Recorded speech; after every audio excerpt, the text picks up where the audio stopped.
ఈ 6 దినాలు ఎంతో భారంతో ఏర్పాటు చేశారు దాసు.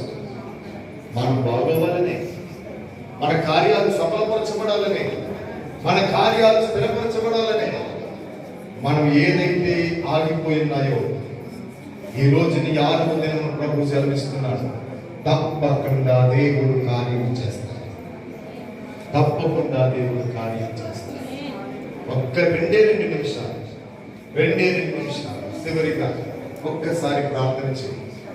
ఏ సంగతిని బట్టి ప్రార్థన చేస్తున్నావు, ఇక్కడ ఏ విషయాన్ని బట్టి ప్రార్థన చేస్తున్నావు, తప్పకుండా కార్యం చేసి దేవుడు.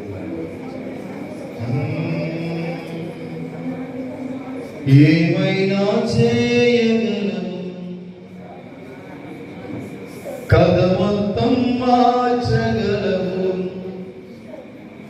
నీ నామముకే మహిమంతా తెచ్చుకొందువు. ఏమైనా చేయగలవు, కథ మొత్తం మార్చగలవు, నీ నామముకే ఏమైనా చేయగలవు.